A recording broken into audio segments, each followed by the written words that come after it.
big fight before. Like Slim has never gone 8 and he's always had some cardio issues. So maybe he's focused too much on that and drained himself out. Didn't let his body recover enough. I don't know that that's true. It's just an interesting point there from Gibb. But look at the belief in both of them. This is why this main event means so much. They both 1000% believe that not only are they going to win this fight, that the other person is not even on their level at all. Like this is going to be a exposing of the other person's skill level in the main event, and it's going to elevate them past the point of influencer and only big name territory. This is why this fight was so needed, because both of them believe they are above everybody else in this scene, including KSI. Ryan Taylor and Tom Zanetti, with no IQ and just pressure, gave him life and death.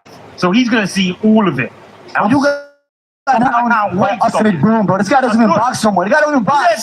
He has one win on the boxing record, and do knock you down. Tom Zanetti, Cardio King made you tired. Tom Zanetti, Cardio King made you tired. That's a funny line, and it's not actually a bad train of thought from Gibb, because yes, Slim was walked down by guys like Tom Zanetti, and partly because Tom is bigger than Slim, and he was able to absorb a lot of the punches Slim was hitting him with. Ryan Taylor the same way until Slim dropped him and ended up winning the fight. What Gibb is telling Slim is that they can put pressure on you by just walking forward, and they can make you tired by just pressuring you. Imagine what I'm going to do when it's not just pressure like it was in 2019 and 2020 for me, when there's head movement, when there's a jab, when there's footwork, when there's speed, when there's power, and there's pressure. That, in my opinion, would cause a massive, massive problem to Slim. You can't take me boxing ability, cardio, power, speed. I'm breaking them down in all departments. You're a slow star. We'll see. Okay, KSI jumping back in. You're a slow starter. Stop. Tell your champ to come meet me. Tell your champ to come meet me. You can't bang with me, bro. You know you can't bang with me. You know you can't bang with me, bro. I dare you. I dare you. I dare you. I ain't moving. I'm coming for you. Wait that minute. You don't see what's going to happen. You understand? I'm coming for you. You don't see what's going to happen. I would not recommend that Gibb stand in the middle of the ring and swing with Slim. Not because I don't think Gibb can land and he's not powerful or any of that, but it's just not a great strategy for him.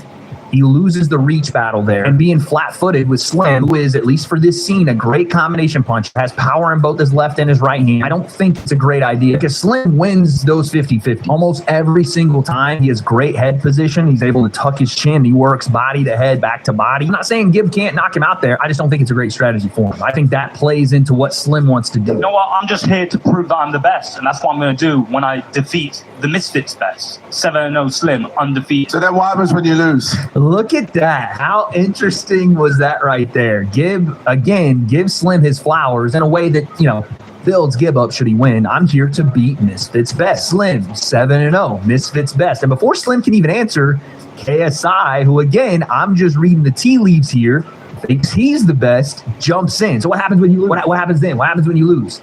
Wasn't talking to KSI, but he heard Misfits best from Gibb talking about Slim. Ego came out. So then what happens when you lose? Not gonna happen. You lose. Not gonna happen. It's gonna look real embarrassing. Not gonna happen. It's gonna look real embarrassing. Not gonna happen. I'll be there commentating and I'll be laughing. Good. KSI is going to be on commentary for that one. That will be interesting to see how he does that, because it's going to be obviously clearly biased commentary towards Slim. But again, you see what I'm talking about. My question's for KSI. Obviously, we've got a very stacked table. We've got Gibb, Kenny, Slim. Which of these people on the table do you think would give yourself the toughest fight? That's a great question, because KSI has said he's only taken some big fights coming up, right? And he sat here and now buddied himself up to Slim, who, again, a couple months ago, he said was not on his level, was not a big fight, amongst other things, and that he wouldn't be fighting people from this promotion anymore because he's KSI. And again, I don't disagree with that. He is a massive name compared to everybody on that stage, but let's see how he gets out of this one. It's funny, man. You don't gotta answer that, KSI. Chase.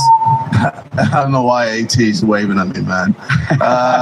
Honestly, I mean, for me, my goal has always been to get big fights. I want big fights, and don't get it twisted. Everyone here could be a big fight, especially with just how I am. What? But I've got my eyes set on a certain person next year, and when that is announced, it's gonna get a lot of people excited. So Yeah. Now, that doesn't really give us any